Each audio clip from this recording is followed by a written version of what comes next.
బీసీలలో ఉన్నటువంటి కులాలన్నిటికీ కూడా రాజ్యాంగంలో చేర్చి రక్షణ కల్పించుంటే బాగుండేది. కానీ అది జరగలేదు. మరి అది జరిగి ఉంటే ఇవాళ నేను బలంగా చెప్తా ఉన్నా, మన బీసీల సంఖ్యాబలంతో నేను చెప్తా ఉన్నా, ఆనాడే రాజ్యాంగంలో బీసీలకు రక్షణ దొరికి ఉంటే ఇవాళ భారతదేశం అభివృద్ధిలో అమెరికాను దాటేసి ఉండేది అనేటటువంటి విషయాన్ని మనం ఈ సందర్భంగా చెప్పుకోవాల్సినటువంటి అవసరం ఉంది. కానీ జరగలేదు. జరగకపోగా తర్వాత ఉన్నటువంటి ప్రభుత్వాలు ఎంతోమంది ఉద్యమాలు చేస్తే 1953లో నెహ్రూ గారు ఆనాడు ప్రధానమంత్రి ఉన్నప్పుడు మొట్టమొదటిసారి బీసీల మీద అధ్యయనం చేయడానికి కాకా కాలేల్కర్ కమిషన్ అని చెప్పి వేయడం జరిగింది. పాపం ఆయన పెద్ద మనిషి, మంచిగా చదివిండు, పరిస్థితులు అధ్యయనం చేసిండు, భారతదేశం అంతా తిరిగిండు, 2 ఏళ్లలో రిపోర్ట్ ఇచ్చిండు. అయితే నెహ్రూ గారు ఏం చేసిరంటే ఆనాడు, నువ్వు రిపోర్ట్ ఇచ్చినావు కరెక్టే, 2399 కులాలు ఉన్నాయి బీసీలల్లా అని చెప్తున్నావు కరెక్టే, అందులో 837 కులాలు ఎంబీసీ కులాలు మోస్ట్ బ్యాక్వర్డ్ ఉన్నాయని చెప్తున్నావు కరెక్టే, కానీ దీనికి ప్రాతిపదిక ఏంటిది అని ఒక ప్రైమ్ మినిస్టర్ స్థాయిలో ఆ రోజు ఆయన చెప్పి, ప్రైమ్ మినిస్టర్ నెహ్రూ గారు ఆ యొక్క రిపోర్ట్ని ఆనాడు రిజెక్ట్ చేసిండ్రు. ఇది చరిత్ర కాదనలేనటువంటి వాస్తవం అని ఈ సందర్భంగా మనందరం కూడా గుర్తు చేసుకోవాలి. మరి ఇక్కడ ఒక ప్రశ్న నేను కాంగ్రెస్ వాళ్ళని అడుగుతా ఉన్నా. నెహ్రూ గారే కమిషన్ వేసిరి, 2 ఏళ్ళు ఆ కమిషన్ నెహ్రూ కేర్ కిందనే పనిచేసే, మరి ఏ ప్రాతిపదికన పనిచేసిందో ప్రధానమంత్రి గారికి తెలియలేదంటే, ఆ 2 ఏళ్ళు రివ్యూ చేయలేదంటే మరి ఇది కాంగ్రెస్ పార్టీ బీసీలకు చేసిన ద్రోహం కాదా అని చెప్పి నేను ఇవాళ ప్రశ్నిస్తున్నా. ఇవాళ ఇక్కడ మనం ఆలోచన చేసుకోవాలి. 1955లో ఆ రిపోర్ట్ రిజెక్ట్ చేస్తే మళ్ళా 24 ఏళ్ళు ఎవ్వరు కూడా బీసీల గురించి మాట్లాడలే. ఎక్కడా కూడా బీసీలకు ప్రభుత్వం కేంద్ర స్థాయిలో ఏమీ కూడా చేయలే. అప్పుడేం జరిగింది, కాంగ్రెస్ ఏతర ప్రభుత్వం వచ్చింది. జనతా పార్టీ మొరార్జీ దేశాయ్ గారు ప్రైమ్ మినిస్టర్ అయిన తర్వాత 1979లో బీపీ మండల్ కమిషన్ వేసిరు. కాంగ్రెస్ వాళ్ళు వేయలే మండల్ కమిషన్, వేసింది మొరార్జీ దేశాయ్ జనతా పార్టీలో.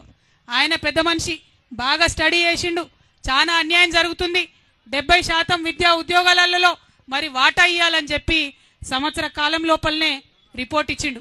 కానీ అంతలోపు ఏమైంది, జనతా పార్టీ పోయింది, ఇందిరమ్మ రాజ్యం వచ్చింది. ఇందిరమ్మ రాజ్యంలో ఏం జరిగింది గొప్పగా చెప్తున్నారు ఇవాళ. ఇందిరమ్మ రాజ్యంలో ఏం జరిగిందంటే మండల్ కమిషన్ రిపోర్ట్ తీసి 10 ఏళ్ళు బీర్వాల పెట్టి భద్రంగా తాళం వేసిండ్రు. తప్పితే ఇందిరమ్మ రాజ్యంలో బీసీలకు న్యాయం జరగలే. ఇవాళ నేను అడుగుతా ఉన్న కాంగ్రెస్ పార్టీని, కాదంటారా ఈ వాస్తవాన్ని? 1980లో మండల్ కమిషన్ రిపోర్ట్ ఇస్తే మళ్ళా కాంగ్రెస్ ఏతర ప్రధానమంత్రి విపి సింగ్ 10 ఏళ్ల తర్వాత వచ్చేంత వరకు కూడా బీసీల గురించి కాంగ్రెస్ పార్టీ మాట్లాడిన పాపాన పోలేదు. ఇవాళ బాగా నోరు పెట్టుకొని మాట్లాడుతున్నారు. మేమందరం బీసీలం ఇందిరా పార్క్ దగ్గర 2 ముచ్చట్లు మాట్లాడుకుంటామంటే నిన్న రాత్రి 9 దాకా పర్మిషన్ ఇవ్వకుండా ఇబ్బంది పెట్టి, ఇక మీకు ఇప్పుడే బీసీలు గుర్తొచ్చిరా అంటారు. చెప్తాం మీ చరిత్ర కూడా చెప్తాం. మీరు 10 ఏళ్ళు భద్రంగా బీర్వాల పెట్టి తాళం పెట్టిరు మండల్ కమిషన్ రిపోర్ట్.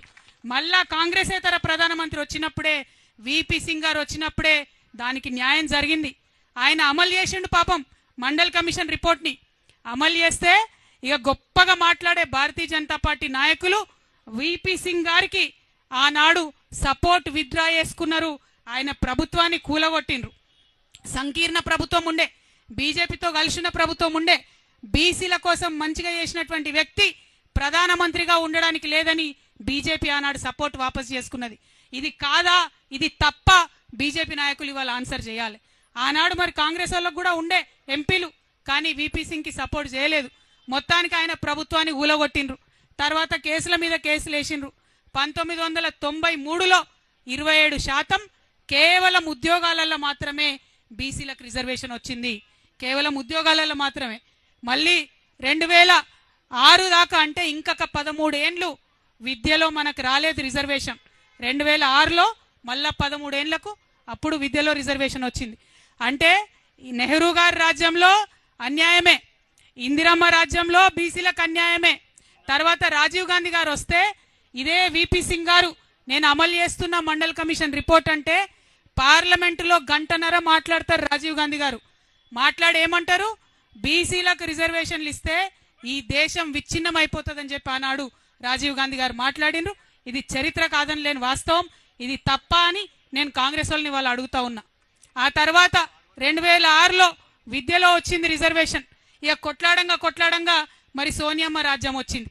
సోనియమ్మ రాజ్యంలో 2011లో కులగణన చేస్తామని చెప్పి మొదలుపెట్టిండ్రు. 4500 కోట్ల రూపాయలు ఖర్చు పెట్టిండ్రు, కులగణన చేసిండ్రు. కానీ ఆ రిపోర్ట్ మాత్రం ఇంతవరకు బయట పెట్టలే. ఎందుకోసం భయం? మనం ఎంతమంది ఉన్నామో తెలిస్తే అంత వాటా ఇవ్వాల్సి వస్తుందని భయం తప్పితే ఇంకొకటి ఏమీ లేదు. 4500 కోట్లు ఖర్చు పెట్టి సోనియమ్మ రిపోర్ట్ ఇవ్వకుండానే వెళ్ళిపోయింది. ఆ తర్వాత బీజేపీ ప్రభుత్వం 2014లో వచ్చింది. వచ్చిన తర్వాత బీజేపీ వాళ్ళు కూడా ఆ రిపోర్ట్ బయట పెట్టలే. బయట పెట్టకుండా ఇప్పుడు ఏమంటారు? బాజాప్తా ఓపెన్గా చెప్తున్నారు బీజేపీ నాయకులు, మేము కులగణనకు వ్యతిరేకం, మేము కులగణన చెయ్యము అని చెప్తా ఉన్నారు ఇవాళ. అట్లా అని చెప్పి సుప్రీంకోర్టులో కూడా వాళ్ళు అఫిడవిట్ వేసిండ్రు. ఇవన్నీ ఎందుకు చెప్పుకుంటున్నామంటే 2 జాతీయ పార్టీలు, అది కాంగ్రెస్ కావచ్చు బీజేపీ కావచ్చు, అడుగడుగునా బీసీలకు అన్యాయం చేసిరు తప్పితే ఎక్కడ కూడా న్యాయం చేయలే.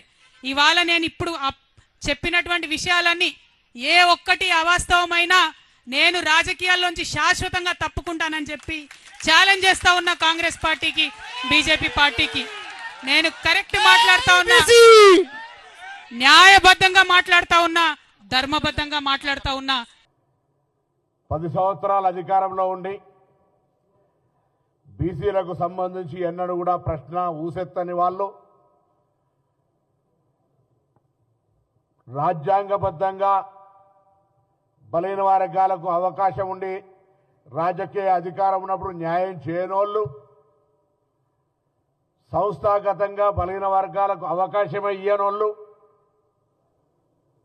సామెతగా దయ్యాలు వేదాలు వల్లించినట్టు ఇలా వేదికలు పెట్టి బలహీన వర్గాల గురించి మాట్లాడుతుంటే ఒకవైపు ఆశ్చర్యం అవుతా ఉంది, మరొక వైపు బలహీన వర్గాల గొంతెత్తుకున్నందుకు అభినందనలు కూడా చెప్తాను. అట్లీస్ట్ ఆఖరికి అధికారం దిగినాకనన్నా మత్తు దిగితే మస్తుగా యాదికొస్తాయి అన్నట్టుగా ఆ అధికారం దిగినాక బీసీలు యాదికొస్తా ఉన్నారు. వాళ్లకు ముఖ్యంగా సోదరి కవిత గారికి అభినందనలు.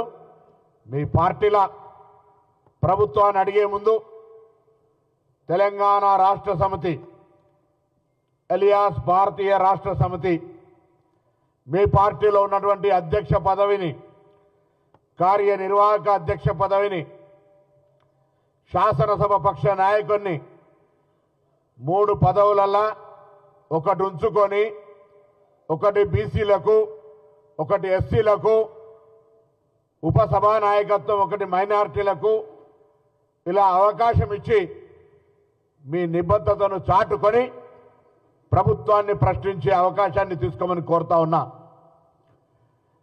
సంస్థాగతంగా బలైన వర్గాలకు అవకాశం ఇయ్యరు. ప్రభుత్వం అధికారంలో ఉన్నప్పుడు బలైన వర్గాలకు మరి ఉప ముఖ్యమంత్రి పదవి ఇవ్వలే.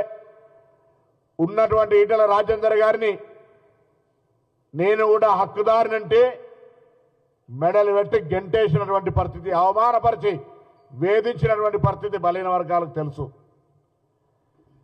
రాజకీయంగా బలహీన వర్గాలకు సంబంధించి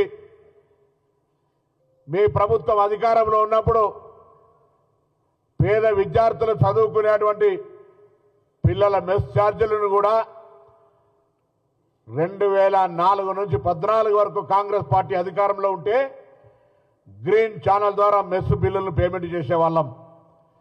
2014లో మీరు అధికారంలోకి వచ్చి 2023 డిసెంబర్ దాకా 4 ఏళ్ల బకాయిలు పెట్టడం వల్ల నాణ్యత లోపించి విద్యార్థులకు ఇబ్బందులు కలిగినాయి. మళ్ళీ ప్రభుత్వాన్ని మేము కోరడమే కాదు, ప్రభుత్వం మెస్ ఛార్జీలను పెంచుతూనే మెస్ ఛార్జీలందరికీ కూడా ఆన్ టైం పేమెంట్లో చేయాలనేటువంటి నిర్ణయం తీసుకోవడం జరిగింది. ఒక భయం పట్టుకొని మేము పర్మిషన్ ఇవ్వమని, దాన్ని కూడా రాజకీయం చేస్తారు, పర్మిషన్ ఇస్తారా లేదా అని. అంటే ప్రచారానికి మాత్రమే పరిమితమై నాకు అర్థం కాని ధర్నా కూడా చూసిన అసలు కాన్సెప్ట్ ఏంది, అసలు ఏ ఉద్దేశం కొద్ది నాయకత్వాన్ని గత కొద్ది కాలంగా గ్యాప్ అయింది కాబట్టి ఒక ఎజెండా ద్వారా ప్రజల ముందుకు తీసుకురావాలని ఆలోచన, ఏదో ఒక నినాదంతో గతంలో బతుకమ్మ, దానికంటే ముందు జన జాగృతి లేదా ఇంకో కార్యక్రమం, ఒక ఎజెండా పెట్టుకొని మార్కెట్లో ఉండాలనేటువంటి తపన కనిపించింది తప్ప నిజంగా బలహీన వర్గాల పట్ల ప్రేమ, చిత్తశుద్ధి, అభిమానం కనిపించలేదు. మీ పక్కనే కూర్చుండే కొంత బీసీ ఎంబీసీ నాయకులు వాళ్ళు కూడా గుసగుస పెట్టుకుంటుంటే నాదాకి వస్తుండే, అరే ఇవాళ ఇన్ని రోజులకు మార్పు వచ్చింది ఆ బీసీల గురించి మాట్లాడుతున్నారని. 10 ఏళ్ళు ఎన్నడు దేకనే బాయిని ఎవరన్నా గొంతెత్తి మాట్లాడే పరిస్థితి ఉందా ఆ పార్టీలో? ఇవాళ కూడా ఆ పార్టీ బీసీసీఎల్ చైర్మన్ ఎవరైనా కనీసం గుర్తుపడతారా? ఆ పార్టీల బీసీలకు ఉన్న గొంతెంతో చెప్పగలుగుతారా? మా పార్టీల బీసీల గొంతుకు సంబంధించి అందరం కూడా ఎక్కడికక్కడ మేము మా వాయిస్ను బరాబర్ వినిపిస్తాం. ఇది ప్రజాస్వామ్యం, మా పార్టీలో ఉన్న స్వేచ్ఛ. హిట్ టీవీ యాప్ ని డౌన్లోడ్ చేసుకోండి. ఇందులో short news, live news, entertainment movies అన్ని అవైలబుల్ గా ఉన్నాయి. Please download hit TV app. Hit TV app ని ఫ్రీగా డౌన్లోడ్ చేసుకోండి.